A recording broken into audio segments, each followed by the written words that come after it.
গেল। মেয়ে তিনটেকে বলছে, মা কিছু মনে করিনি, তোরা 10,000 টাকা করে নে আর আমার ক্ষমা করে দে। ও কি তৃণমূলের প্রধান? ঘুষ নেবে আর ক্ষমা করে দেবে? না, ও সিপিএম এর নেতা, ঘুষ নেবে আর ক্ষমা করে দেবে। আমরা কোরআন মানি না? মানি না? মুসলমান কোরআন মানি না? মানি না? মানি। হাত তুলি দেখি কারা মানি। তাহলে মাওলানা রয়েছেন, ওই আয়াতটা আছে না, ওয়াতাকুলুনা তুরাসা আকলাল লাম্মা ওয়া তুহিব্বুনাল মালা হুব্বান জাম্মা। যারা হক দেবে না, যারা মেয়ের হক দেবে না, তাদের ক্ষমা হবে না, জাহান্নাম হবে ঠিকানা। তাহলে বলি ভাই, তুমি 5,000 লোকের খাইয়ে হজে গেছো, যারা হাজি আল্লাহ তাদের উপর রাজি। কোরআনও বলছে মেয়েদের দিয়েছিস ফাঁকি, আর তোর ক্ষমাই হবে না। ওই যে 3টে বেটা, মেজ বউয়ের সঙ্গে মোটে বনিবনা হয় না, বলছে বেটা তোর আমি দেবো না, তুই মাগের ভেড়ুয়া, তোর কিচ্ছু দেবো না। 2টোকে লিখে দিল, একটাকে বঞ্চিত করে দিল। ও 14 বার হজ করলেও হাজি হলো না। কেন বাবা? হক নষ্ট করেছে কিনা? ওয়াতাকুলুনা তুরাসা আকলাল লাম্মা ওয়া তুহিব্বুনাল মালা হুব্বান জাম্মা। আয়াতের তাফসীরে দেখে নেবেন, যারা হকে বেইনসাফি করবে, যত নেকি করুক না কেন, জাহান্নাম হবে ঠিকানা। বাপ হলেও ছাড়বে না। আইয়াম চৌধুরী, আমি বাপ, আমি তোর ক্ষমা করবো না। আর তোরও তো আল্লাহ ক্ষমা করবে না। তুই আগে ভাব, তুই যে বাপ, তোর দরকার ছিল ইনসাফ, তুই ওকে বঞ্চিত করলি কেন? তোকে আল্লাহ জান্নাত থেকে বঞ্চিত করবে। এইভাবে ওলট পালট করে যারা, জাহান্নামে যাবে তারা। শুধু ছেলের বাপ হলে হবে না, বুঝেছেন তো? ইনসাফ ইনসাফ ইনসাফ ইনসাফ হলে তবে তো শান্তি। ইসলাম মানে শান্তি। বনাস ইনসাফ করে না বলে আমার ধর্মের নাম ইসলাম, আমার নাম নুরুল ইসলাম। দূর হারামখোর। লা ইয়াবকা মিনাল ইসলাম ইল্লা ইসমুহু ওয়া লা ইয়াবকা মিনাল কুরআন ইল্লা রাসমুহু। এখন নবী বললেন, কি আর বলা যাবে? কি আর বলা যাবে গো? ইসলামের কোনো কিছু কিয়ামত মানে আগে শেষ জামানায় ইসলামের কিছু থাকবে না, শুধু নামটা থাকবে। মোটে নামাজ পড়ে না, ওর নাম নুরুল ইসলাম। বাবা, ও মোটেই রোজা রাখে না, ওর নাম রবিউল ইসলাম। শুধু নাম বাকি থাকবে বাবা। ওগো লটারির টিকিট কাটে, লটারির টিকিট ব্যবসা করে, ওর নাম হবে শফিকুল ইসলাম। শুধু নামটা ইসলামের থাকবে, কাম থাকবে না। জানবে এটা আখেরি জামানা। আর কোরআনের উপরে আমল থাকবে না, শুধু রসমে রেওয়াজ থাকবে, শুধু শবে বারাত খুঁজবে। ফজরের নামাজ পড়ে না যারা, 32 রাকাত নামাজ পড়ে রাত্রির গভীরে, তখন ঢলছে তারা। এই হারামখোর, তো ঢলতে বলেছে কে তোর? আরে তুই তো টলছিস, তবু তোর নফল ইবাদতে এত মন, তাহলে ফজরের নামাজ পড়েছিলিস? বাবা, মসজিদে ঘটা করে দেখবে শবে বরাত হচ্ছে, 3 তালা পরিপূর্ণ, আবার হালুয়া রুটি খাচ্ছিস। আমাদের 24 পরগনা অনেক ভালো, হাওড়া হুগলি বর্ধমান এখনো রেওয়াজ আছে, হালুয়া রুটি করতেই হবে, নতুবা সবে বারাতেই হবে না। কেন গো? আমি বলি হালুয়া রুটি কেন করতে হবে? বলে নবীর দাঁত ভেঙে দিয়েছিল, সেই জন্য নরম হালুয়া খেতে হবে। আমি বলি হারামখোরের বাচ্চা, নবীর দাঁত কি সবে বারাতের দিন ভেঙেছিল? আরে তোর বাপের পাটা ভেঙে গেছে, তাহলে ডাক্তারখানায় নিয়ে যেতে হবে, ব্যান্ডেজ করতে হবে, সারার ব্যবস্থা করতে হবে তো। আর ও যদি ওই ভাঙা পায়ে বাপ চলতে পারছে না, ও যদি ওই রকম নকল করে করে বাপের মতো খোঁড়ায়, তোর বাপ সন্তুষ্ট হবে? ওর বাপ সন্তুষ্ট হবে না রেগে যাবে? তুই বেটা হয়ে আমার চিকিৎসা করলি না, আবার ভ্যাংচাচ্ছিস। হ্যাঁ, আবার তুই আমার নকল করে এরকম রাগ বাড়াচ্ছিস। হারামখোর, আল্লাহ জাহান্নামে দেবে তোর। বলবে না? বলবে না? তার নবীর দাঁত ভেঙে দিল, আর তুই হারামখোর, তোর সব দাঁত পুরো রইল, তুই হালুয়া খাচ্ছিস। তাহলে তোর দাঁতগুলো ভেঙে দিয়ে তবে তো হালুয়া খা। কি বল? ওর ভালো দল নিয়ে হালুয়া খাচ্ছে, তাহলে রসুলের উপরে রসুলের অনুকরণ হচ্ছে। তাহলে ভাবা যায় না মুসলমান শুধু সবে বরাত করছে। আবার আলে হাদিসরা বলছে ওরা বেদাতি, হানাফিরা বেদাতি, সেই জন্য সবে বরাত করছে। হাদিসে কোরআনে কোনো জায়গায় সবে বরাত নাই। ইউটিউবে দেখবেন, আমিও কালকে বক্তৃতা রেখেছিলাম সবে বরাতের রাত্রিরে। বলছে বলো নামাজ বলে কোনো শব্দ আছে হাদিসে কোরআনে? যদি কোনো আলে হাদিস বন্ধু যদি আমার ওয়াজ ইউটিউবে যায়, তাকে চ্যালেঞ্জ করছি, হাদিসে বা কোরআনে নামাজ শব্দ দেখাতে পারে, নামাজ পড়তে হবে এটা প্রমাণ করতে পারে 1 লাখ টাকা আমি ঘোষণা করছি, তার জন্য পুরস্কার দেব। কি গো হুজুর, নামাজকে হাদিস কোরআনে নামাজ আছে, নামাজের কথা আছে? মৌলানা আলী আকবর সাহেব আছে? আছে না? ওখানে এসছে আকিমুস সালাত, তোমরা সালাত কায়েম করো, সালাত। তাহলে তুমি নামাজ বলছো কেন? নামাজ তো কোরআন হাদিসে আসেনি।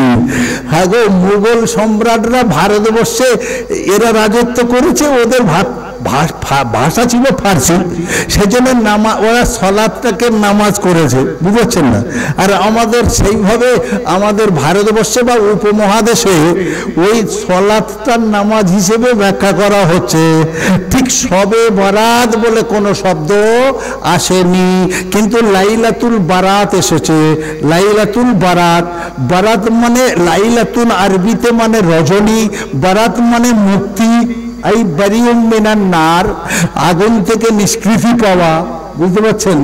এই দিনে যে যা চাইবে আল্লাহ তাকে তার পাপ থেকে মুক্তি দেবে। কোনো তার বাপ চাচার জন্য যদি কেউ এদিন এসেছে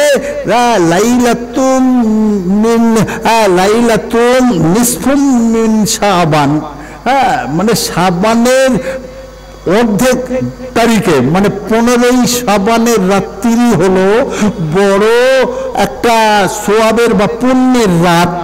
তাহলে ওই দিন নিষ্কৃতি বা নাজাতের রাত, সেটাকে উপমহাদেশে বলা হচ্ছে সবে বারাত।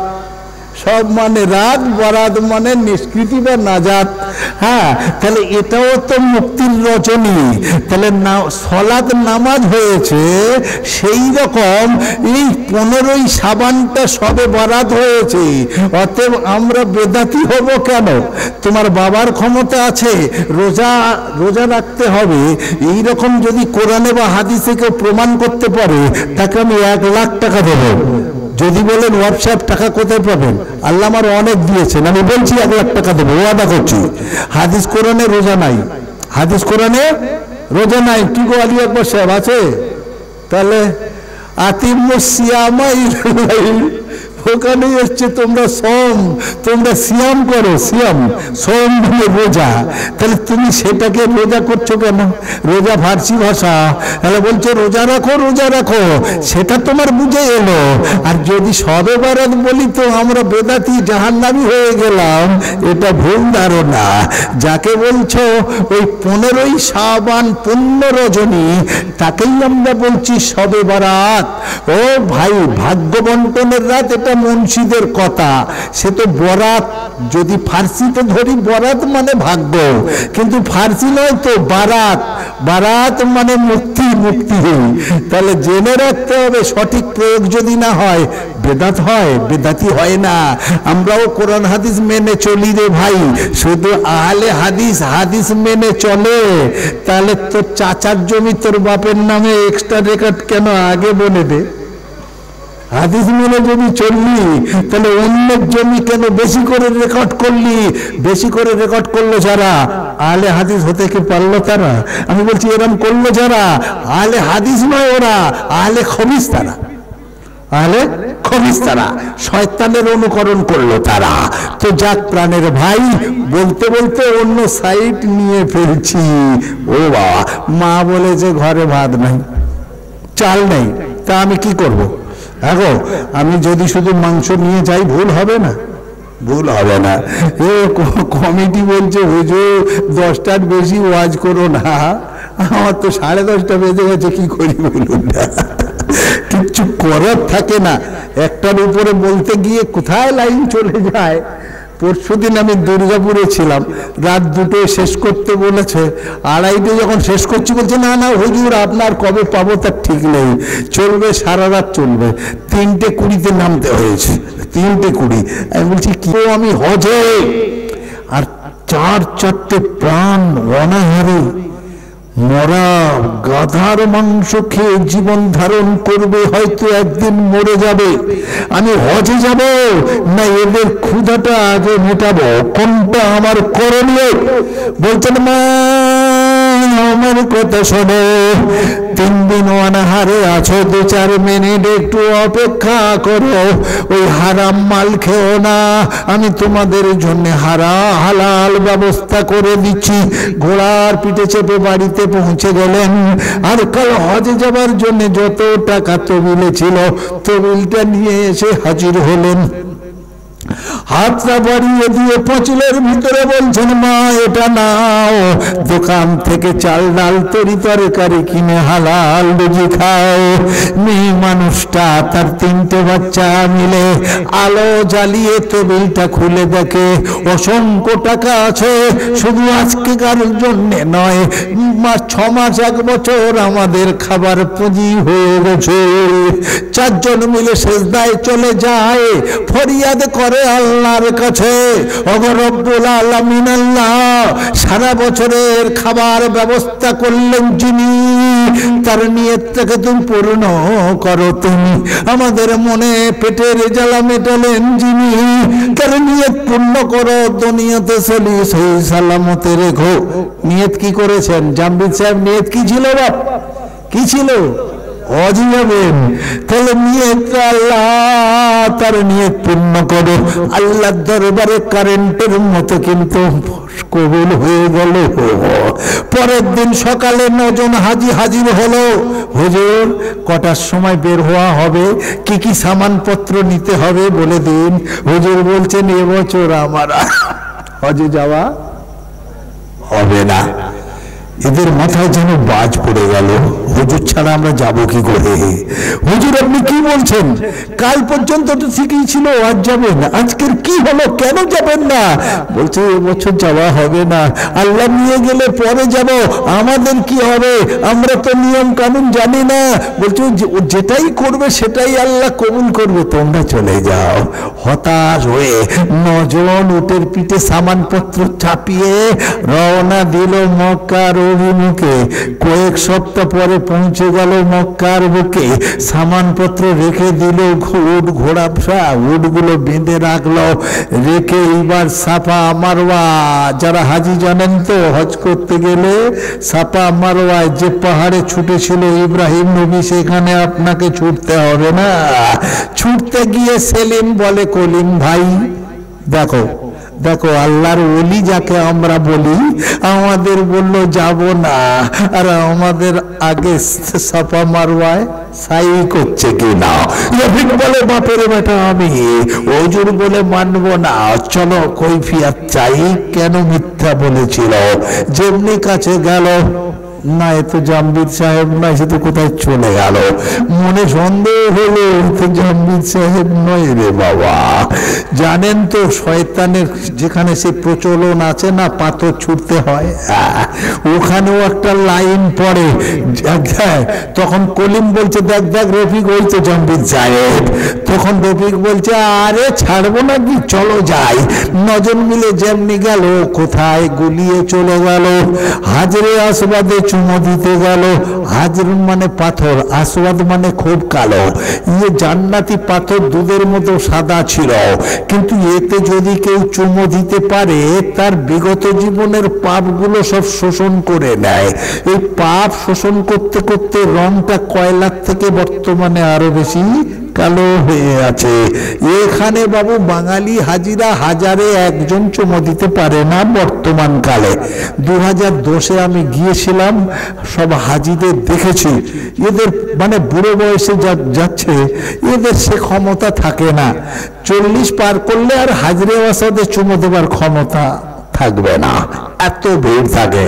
আমি দিয়েছিলাম, সে অনেক কাহিনী বলবো না কিভাবে আমি দেখলাম। হাজরে আসবাদে সবসময় লাইন পড়ে আছে, বিশেষ করে নাইজেরিয়ার ওই নিগ্রো কালো যারা দখল করে আছে ওরা। সে হাতির মতো সব মোটো মোটো লম্বা 7 ফুট করে মানুষ হাফসি যারা, তো ওদের দখলে, ওদের কাছে আপনি পারবেন, আর ওরা যেখানে থাকবে 50, 60, 100 করে থাকবে।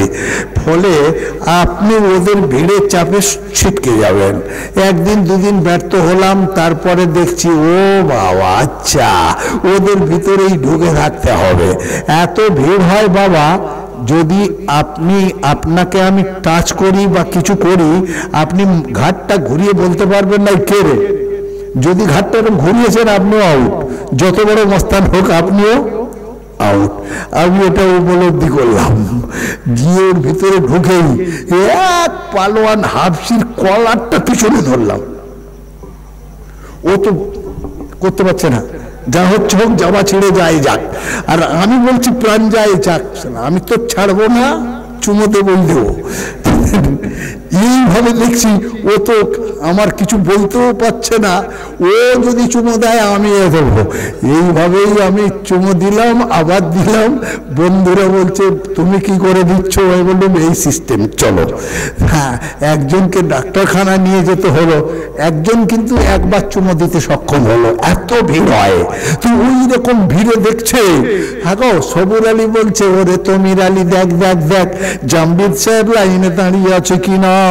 বলছে আজকের একদম সামনাসামনি, অসুবিধা হবে না। যেমনি গেল এক ঠেলায় জামবিদ সাহেব কোথায় গুলিয়ে গেল।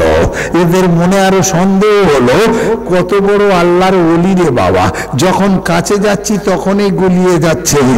এটা ওলি প্রমাণ হচ্ছে, কিছু রহস্য আছে। সেই হজ যখন সবকিছু হয়ে গেল, এরা তখন সামানপত্র কিনতে ব্যস্ত। খেজুর কিনছে, নামাজের মুসাল্লা কিনছে, মেসোয়াক কিনছে, এইসব নানানটা কিনছে। তবে বলছে আরে হুজুর তো এলো না, কেন এলো না বুঝি না। আমরা সব সামানপত্র নেব, তা কিছু কিছু পয়সা দে, আল্লাহর আলেম মানুষ, তার জন্য হাদিয়া স্বরূপ কিছু নিয়ে যাই। সে আসলো না তার জবাব দেবে। বললো তাই হবে, 10-20 টাকা করে চাঁদা তুলে সামানপত্র কিনে বস্তায় ভরে উটের পিঠে চাপিয়ে দিল। যখন গ্রামে পৌঁছে গেছে, আমি সাহেব কাল সকালে দেওয়া হবে হুজুরের মাল নাকি এখনই? বলছে না রে বাবা, কে মরি কে বাঁচি, যাওয়ার সময় দিয়ে যাওয়াই ভালো। তাই বাড়ির কাছে গিয়ে রাস্তার ধারে উটগুলো দাঁড় করিয়ে আসসালামু আলাইকুম। কারা গো? ওয়ালাইকুম আসসালাম। আমরা সেই 9 জন হাজি ফিরেছি। হুজুর বলছেন ও আমার হাজি সাহেবান, ও আমার ভাই সকল, আল্লাহ আপনাদের উপরে রাজি, তাই আপনারা হতে পারলেন হাজি। 40 দিন এখন আপনাদের দোয়া কবুল হবে। হাদিস শরীফে প্রমাণ আছে। আমি যেতে পারলাম না, আমার জন্য সবাই দোয়া করো। রফিক বলে হুজুর, তাহলে আমরা বারবার দেখলাম কাকে? আপনি হজে যাননি, গোপন করছেন কেন? আমরা তো কত জায়গায় আপনাকে গ্রামের সেই 9 জন ভুল দেখতে পারি না। হুজুর বলছে আল্লাহর কসম আমি যাইনি। এই যে দোয়া করেছিল যে আমাদের মনে পেটের জ্বালা মেটালো, আল্লাহ তার নিয়ত পূর্ণ করো, যেমনি কবুল হলো। এ বাড়িতে আছে, কিন্তু ওর হজে এসে দেখা যাচ্ছে হজে হাজির হয়েছে। প্রাণের বাবাজি, আল্লাহর ওলি মানুষকে তখন বলছেন হুজুর পরে আলোচনা হবে, আপনাকে আমাদের তরফ থেকে হাদিয়াটা গ্রহণ করতে হবে। আল্লাহর ওলি বলছেন গ্রামে তো অনেক গরিব আছে, এত হাদিয়া আমার একারে দিচ্ছ কেন? ওরা বলছে আপনাকে দিলাম, আপনি কাকে খুশি দিতে পারেন? আল্লাহর ওলি তাহাজ্জুদের নামাজ পড়ছেন, আর তখন আল্লাহর কাছে গড়গড়িয়ে কাঁদছেন আর বলছেন রব্বুল আলামিন, আল্লাহ এতগুলো মাল হাদিয়া পেলাম, গরিব পাশের বাড়ি কত দেব, কতটা আমি নেব বুঝতে পারছি না, তুমি আমায় সাহায্য করো মাওলাও। গায়েব থেকে আওয়াজ আসছে, ও মাওলানা জামবিদ সাহেব, আপনি কোরআন পড়েন, কোরআনের পাতায় তো লেখা আছে আল্লাযীনা ইউনফিকুনা আমওয়ালাহুম ফি সাবিলিল্লাহ ইউওয়াফা ইলাইকুম। যদি তোমাদের ভিতর থেকে কেউ আমার রাহে দান করে, যত টাকা দান করবে, যত মাল দান করবে, তত মাল আমি আবার দুনিয়াতে তাকে ফেরত দেব। জামবিদ সাহেব, বস্তার মধ্যে অত অত টাকার মাল আছে, যত টাকা আপনি ওই ক্ষুধার্ত চারমাই ঝিকে দান করেছিলেন। সুবহানাল্লাহ। ব্রাদার ইন ইসলাম, দানি তো আপনারা তো পাবলিক এরকম করলে কি হবে? মানুষ যখন মন দিয়ে শোনে, বলতে বলতে একটু অন্যদিকে চলে যায়, সময় হয়ে যায়, কিছু করার নাই। আপনাদের সামনে আমি দুটো আয়াত পড়েছিলাম, ইয়াসালুনাকা আনির রূহ কুলির রূহ মিন আমরি রব্বি ওয়া মা উতিতুম মিনাল ইলমি ইল্লা কলিলা।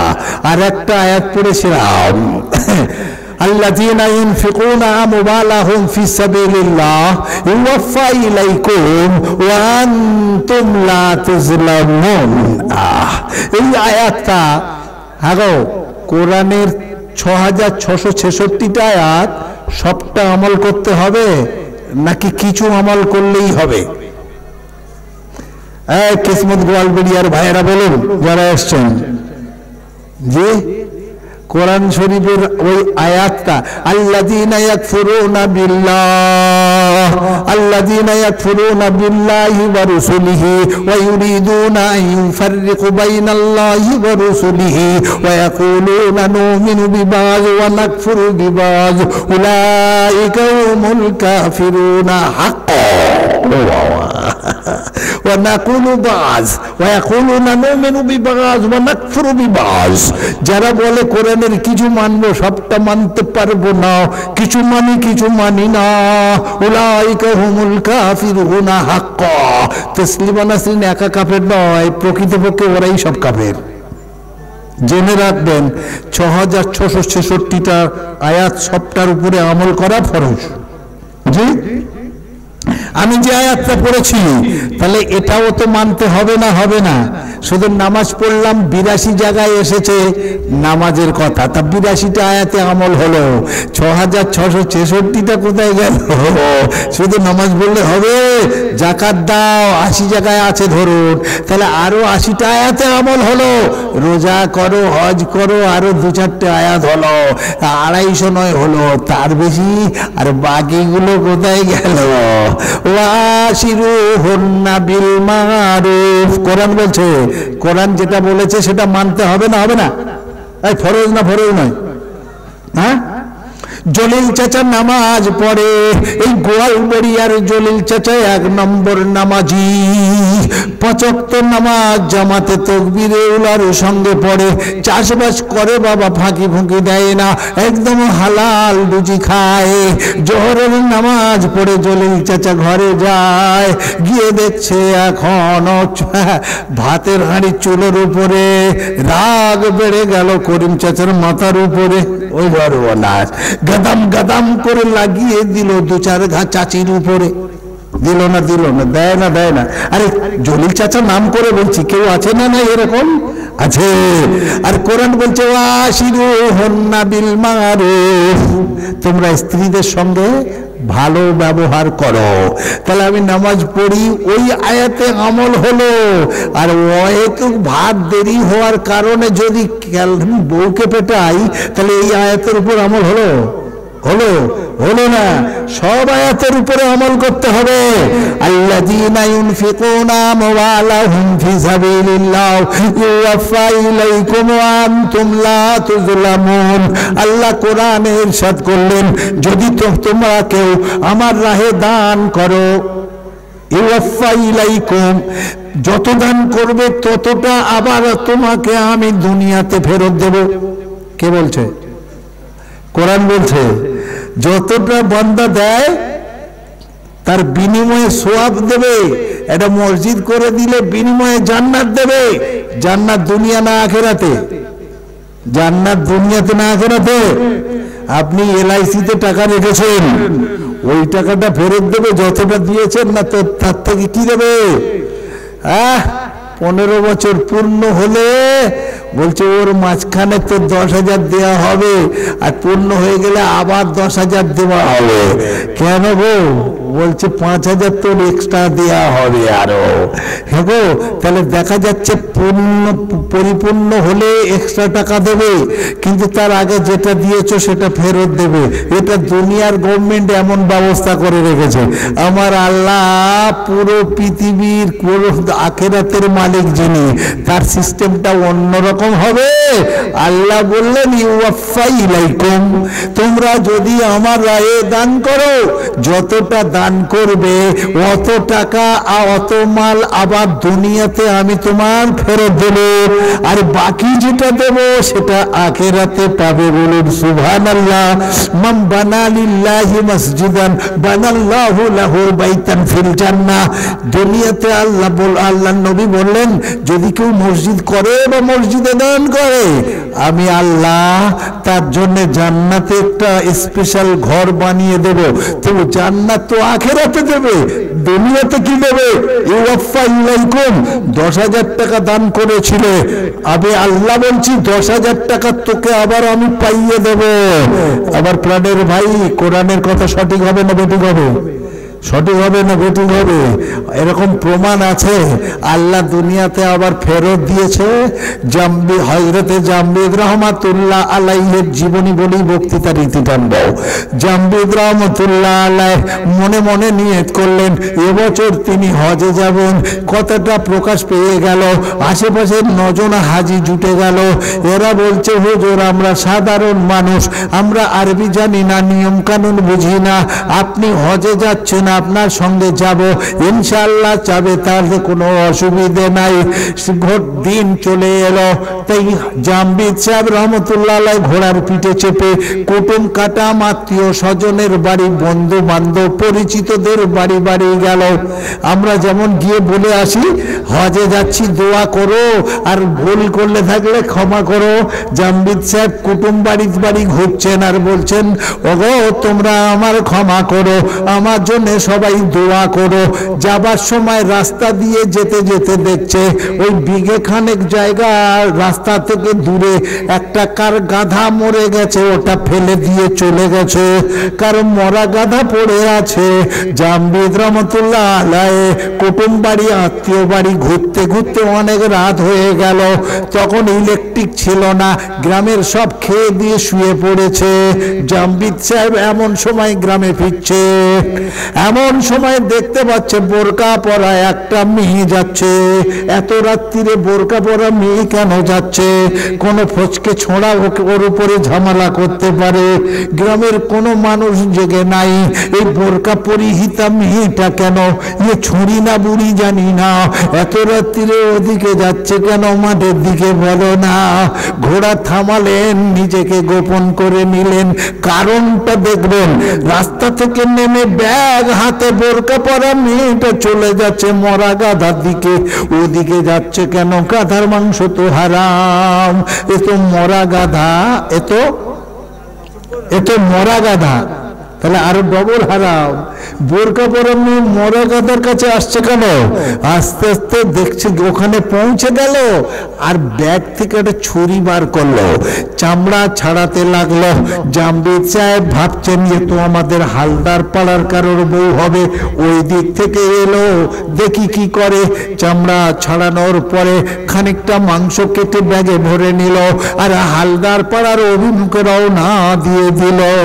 জামবিদ সাহেব বলছেন, কাদের বাড়ির বউ চিহ্নিত করব? হারাম ব্যবসা করবে, সকালবেলা গরুর মাংস বলে বেচবে। কাছাকাছি যখন গেল দেখছে একটা ভাঙা বাড়ি, ভাঙা পাঁচিল, তার ভিতরে ঢুকে গেল। এমন সময় 3টে নারী কণ্ঠ শোনা গেল, ও মা, মা, মা খেতে দাও না। আরে প্রাণে বাঁচি না, প্রাণে বাঁচব না।